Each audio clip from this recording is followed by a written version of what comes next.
Hello everyone, my name is Diane and welcome to my channel, Witchcraft is Political. So, if you are new here, I should mention that I am a witch and this is a channel about witchcraft. So, if you do not like witches or are scared of witches or are scared of witchcraft, please, I just want to say at the outset that this channel is not for you. And I would suggest you don't proceed further with this video. That being laid out, I just want to welcome everyone who is returning, and I also want to welcome the new subscribers and the newcomers here. Even if you don't subscribe, if you just happen to coincidentally, nothing is a coincidence, but if you just happen to land on this video right now, welcome.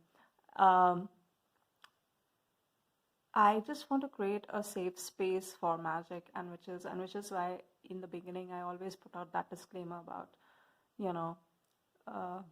if you don't like witches, please don't be here. But that being laid down, yeah, I just also want to say that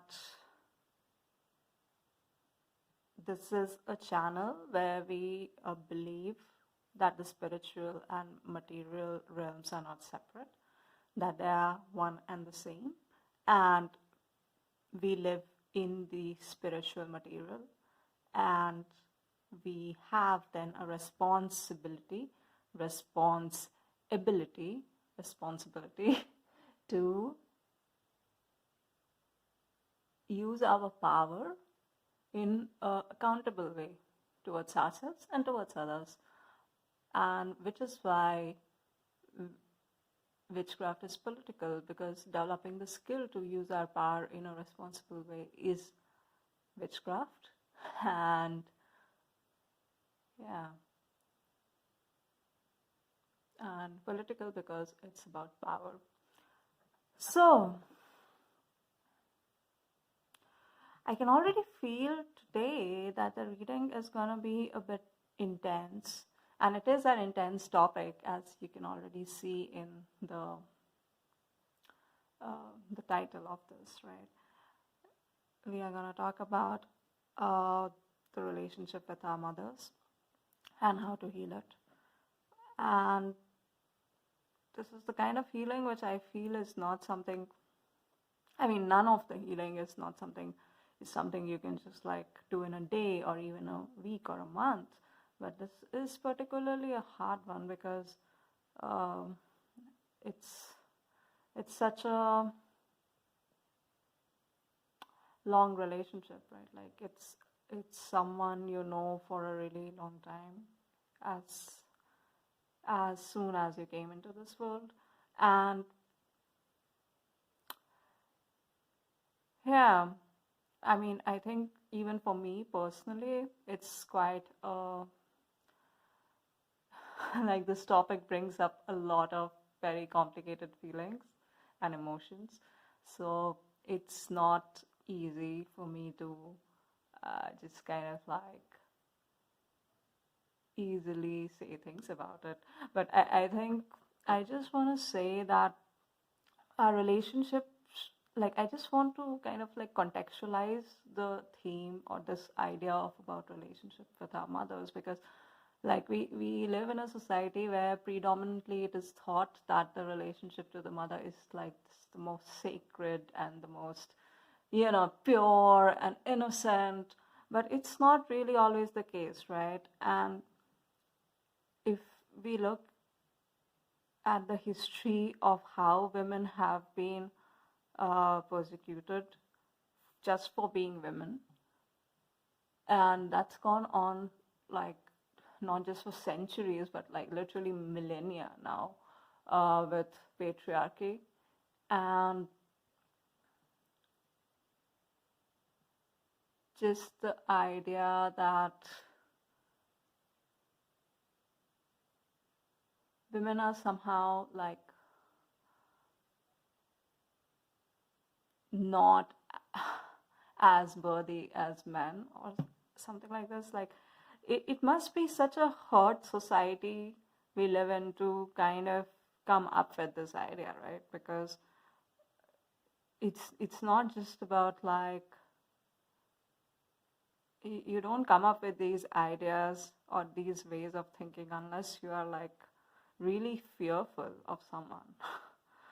And like patriarchy in that way is not some merely a question of about like men's power over women, because it actually runs much deeper than that, because patriarchy is basically a system where both men and women are injured, right? And they are so injured, and that they keep like hurting themselves and each other. And that's why we have these very taut, tense gender relations. So they keep controlling each other, they keep hurting each other in many, many different ways. And uh, they do not come to the position of healing themselves. And when we think of in this history, the position of women and like how they have been really not given the same kind of public stature or really respect. And if and I mean, if we literally think about like witch hunts, right? Like in the past and even today, like I come from a part of the world where witch hunts are still prevalent. Like I grew up in that part of the world, like where people literally still look at women who are not within the fold of patriarchy or within the family institutions which are approved by patriarchy, and then they call them witches and they like murder them. So it's not something we are like literally talking about, which is something way back in the past. It lives now also, but it's also a question of even if not in outright murder, but in a sort of like emotional murder, misogyny, you know. And if we think about this, how long it has gone on, and how long women have borne this brunt of hurt and injury. And hurt is a very light word to say for it, like wound, I think that's better. If you think about that, I mean, it's no wonder that the relationship between mothers and their children is not so simple or straightforward or innocent or like just pure. I mean, that's kind of the patriarchal myth we are all asked to buy into, because that's what like keeps the system reproducing itself, right? But if we actually are honest with ourselves, I don't think any one of us has a really pure, amazing, simplistic relationship with our mothers. It's often like quite complicated, and given what our mothers have been through, and especially if you are a woman, you would also know that, like just by virtue of being women, like the intergenerational unhealed trauma which gets passed from mother to daughter, like through generations. This is not a joke. This is not something to be taken lightly. And why would then, why wouldn't then we have a society where people just feel unheard, women just feel unheard within their own families by their own daughters. Daughters feel unheard by their own mothers. And there's just a lot of like mistrust between on both sides. And there is, I mean, I have to say, like in my experience, I do think there is in general a lot of mistrust between women because of this, because of all the different kind of hurts women have gotten in the past in this society and in the present, not just in the past, every day to day, right? And the hurt and those wounds really kind of uh, hinder our ability to trust, right? And to kind of see reality objectively, see the truth objectively in quotes. I'm not going to try to explain that, but you, I don't know if you are versed with the debates around objectivity. I think you'll understand why I put that in quotes. But yeah, like, because when we are hurt, we can only see situations and relationships through the filter of that wound, right? It all gets filtered through that wound, and that's why we can't see the situation's truth. But anyway, I'm not saying that this easily makes you guilty or you at fault or your mother at fault, or I mean, I don't know if I'm actually making any sense right now. So I just mean that I feel like there is a responsibility on both sides of the mother and the child to heal themselves, and then understand also each other's wounds. And this is irrespective of whether you are a man or a woman or non-binary. I think I just want to say that, like, the relationship with our mothers, like how much ever it is like thought to be this, it's kind of glorified in our society. It's much more complicated than that. It's not as like pristine as they would have us believe. And I think that's what I kind of want to explore in today's video. What is your relationship with your mother, and how can you heal it? And I think I want to do kind of, before we get into the reading, I kind of want to do a little mini collective energy reading. I don't know, I was being called to do that today, so I'm gonna use these cards to do that. It's the Illuminated Tarot, and let's see what comes up regarding just our energies. Oh yeah, the other thing I wanted to mention was that I thought this would be a really important reading to do now, especially because we are leaving winter and coming into spring, at least where I am in the northern hemisphere.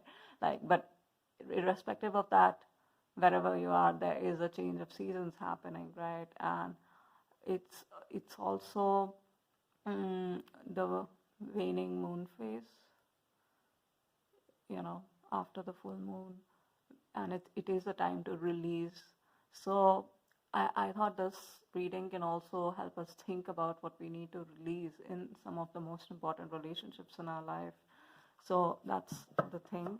But that being said, this reading is timeless, so really it does not matter whenever you see it. It is when you are meant to see it, whenever you feel called to see it, or whenever it appears to you. So that's fine.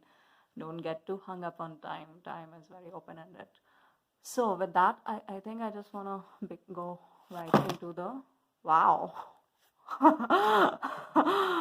Wow. Okay. Wow.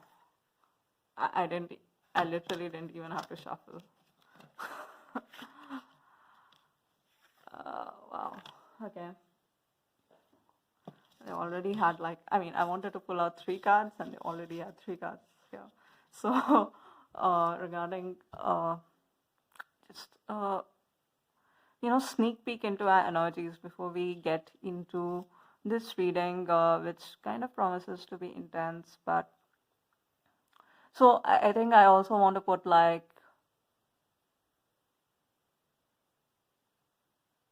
okay, I'll say this later. So The first card we have here is 9 of Swords in reverse. Then we have the Moon,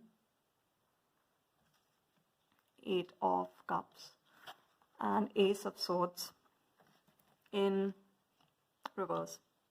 So this is the reading for, it's kind of like a mini energy reading for the collective right now. And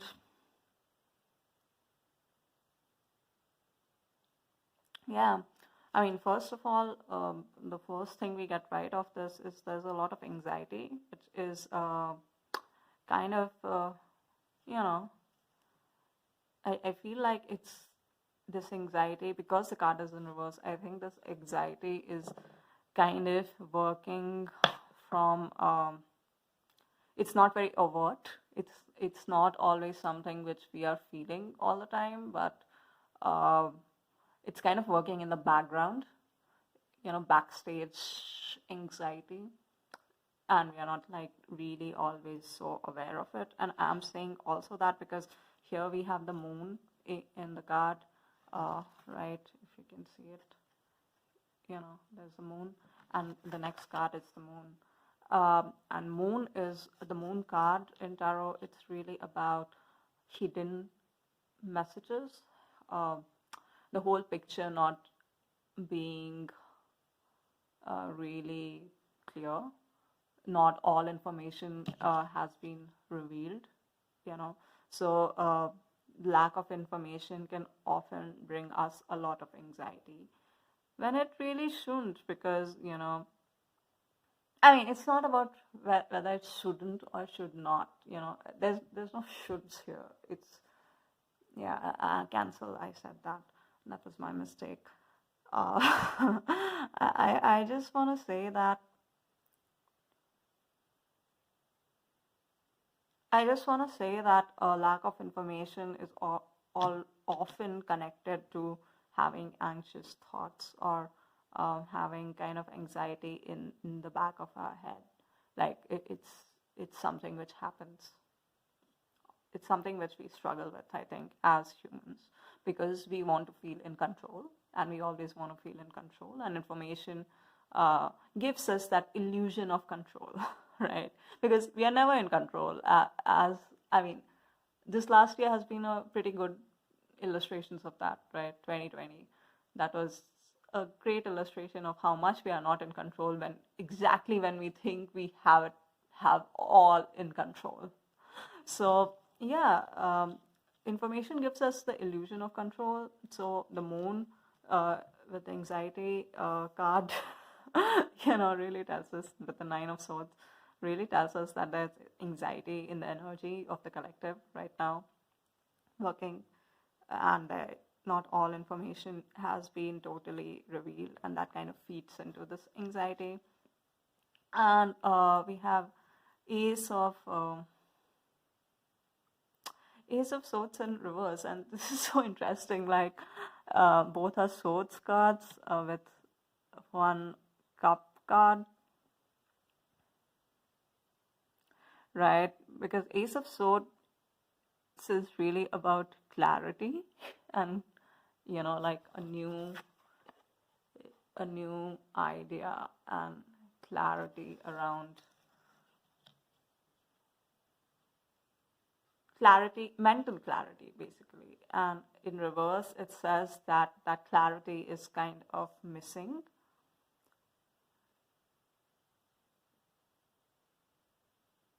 Yeah, and now I want to take the reading to another level, like, because this is one interpretation of these cards, but at a deeper level, it also means that we are being called to, instead of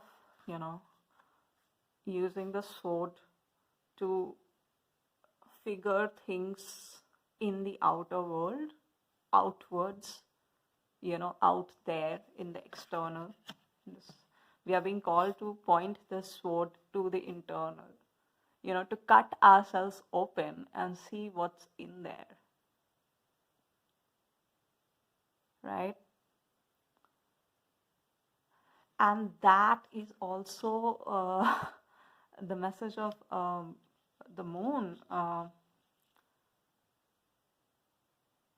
The moon is also a card which I find is often associated with fear, fear of the unknown, fear of the dark, fear of death.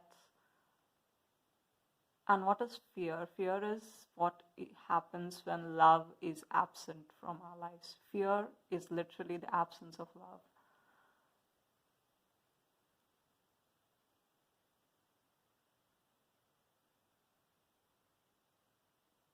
That being said, fear is not something to run away from, but fear is something to be faced with love. Love is the antidote to fear. Imagine if you encountered a small child who was really afraid. Won't you give her a lot of love? Say loving and kind words. Allay her fears. That's how fear goes away, right? It doesn't go away by berating that child or saying harsher words. Same with an animal. Think if you encountered an animal who's really scared and out there to, just attack you or maul you. You try your best to show that there's nothing to be scared of, right? And that is also like this internal thing, right? How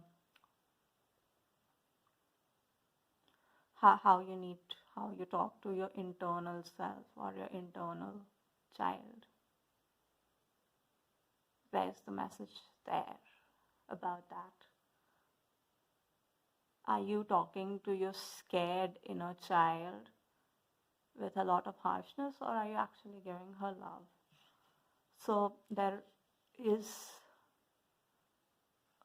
an imploration to face fear with love with this moon card. And that is what will allow the anxiety to flow out from you, instead of becoming somewhat of a burden to carry, even like kind of working from the subconscious, anxiety driving you from the subconscious, unconscious mind. To let that go away, we must embrace fear with love. And those words mean something. Embrace fear with love, not avoid fear with love, not sleep on fear with love, not not ignore fear with love. No, embrace fear with love.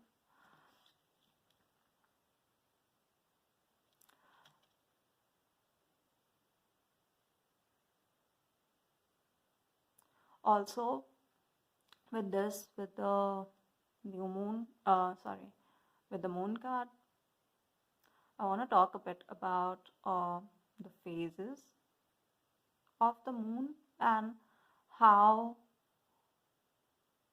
things are about cycles. Like, the message Spirit is sending us about our collective energies is something to do with cycles and how our lives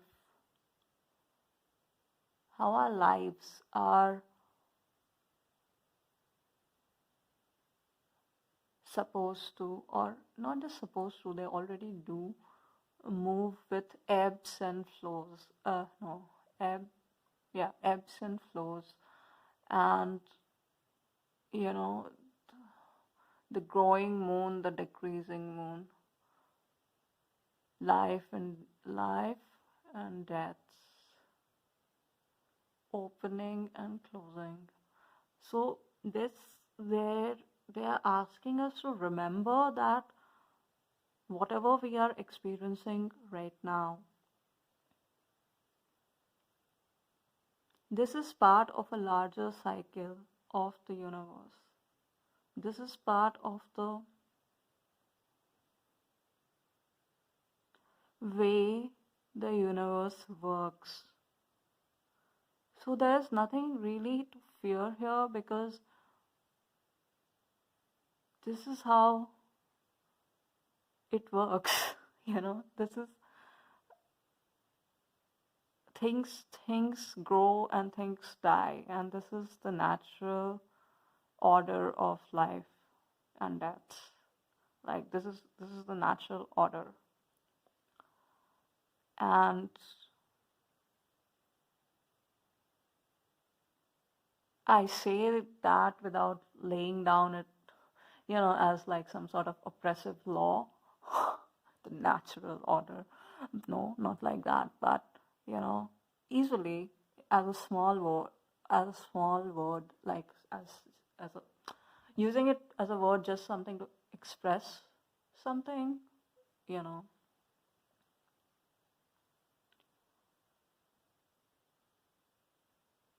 Maybe I don't need to clarify myself so much. I don't know. I honestly, I'm feeling a bit anxious already. Even I was quite fearful to even actually start filming this somehow, and it's been a while since I posted, so I guess you saw that. And I have been avoiding somehow doing this reading because I feel like, yeah, I just got these energies that it's gonna be intense, and personally for me, it's not an easy one. And I feel like I'm like just over explaining myself and everything. So I'm sorry about that. I Hey, this is me. This is me, and this is my channel. What will you do? I'm kidding, but like this is me, and I just want to give you guys me uncensored. So I just want to say I'm not perfect, and I kind of don't want to be perfect either because I like this. I mean, I like, I'm like not, I'm not, I have my good days and bad days, right? And I'm not your guru who's gonna tell you this is what you should do in life. I don't even wanna, like, I never wanna be that, literally. Who wants to have that kind of power over someone else? That's scary. No. This is about you, but this is kind of, I just wanna say, I'm just being myself, so I'm sorry. I need to stop apologizing for being myself. Oh my god, now we are going totally off on a tangent. But you see how I think this is a very good illustration of like anxiety and the moon, like this whole energy, collective energy reading. Like, as you know, I'm a channel, so I feel like I'm like channeling all those collective energies, which like the cards are showing us. Wow. Wow, I've not even gotten to main reading and it's already gotten a bit intense. Uh, Anyhow, I think the last thing I want to say about this eight of cups, right? It's also about this call to cut yourself up open and see what's inside. It's also about finding out like what really matters to you. What do you really value? Not just what's good for you, not just what is comfortable and easy for you, not just what uh, other people think is great, not just what is prestigious, basically, but what actually matters to you. If no one was thinking about it, if no one was looking at you, if no one was judging you, including you, if you were not judging yourself, what really matters to you. And then going after that. So this is also a part of that. Cut yourself up open, look at what really matters to you, and then live that life. Live your life in alignment with what matters to you. And when that happens, you know, it's also very much a process of healing, because when that happens, when you get really aligned, and when we get really aligned to what really matters to us, and when we really get aligned to our true purpose in life, then which is not about a job, right? Like, it's much larger than that, true purpose. when we really get aligned with that, then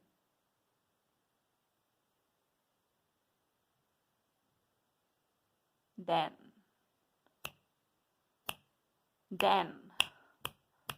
that's where magic begins to happen. Magic.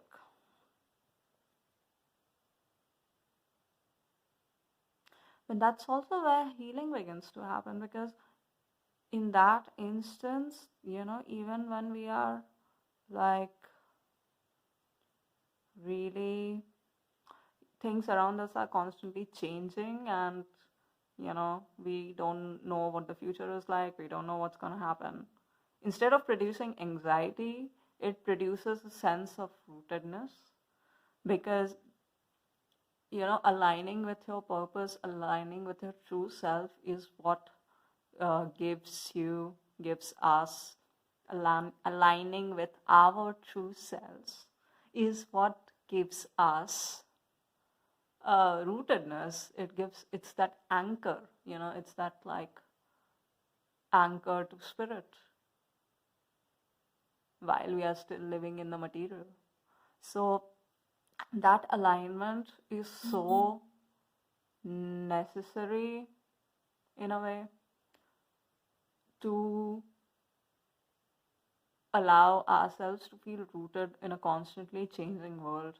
And right now that is happening, like the world is constantly changing. So yeah, so that was the little mini collective energy reading, and I'll keep these cards aside. And I've already shuffled a few other cards from the animal spirit deck and picked them out. And we are gonna deal in light of the reading we have just done. I mean, not in light of, but like with that as in the background, in the back of our minds. The collective energies. We are gonna ask the question about what is the relationship with your mother and how to heal it. And we have these 3 cards, so feel free to pick from one of them. Use your intuition, meditate, by which I just mean clear your mind, close your eyes, clear your mind. Try to make your mind as blank as possible, basically. And when you open your eyes, whichever card your eye is drawn to is your card. And I think maybe I'll add some of these stones to pick with, because sometimes it can be nicer to pick with things on the cards. So you can pause the video, meditate, pick your card, and I will see you in your reading. The link to it is in the description box below. So just go to the description box, click on the link of your chosen card. This is 1, this is 2, this is 3. And yep, I'll see you at your reading.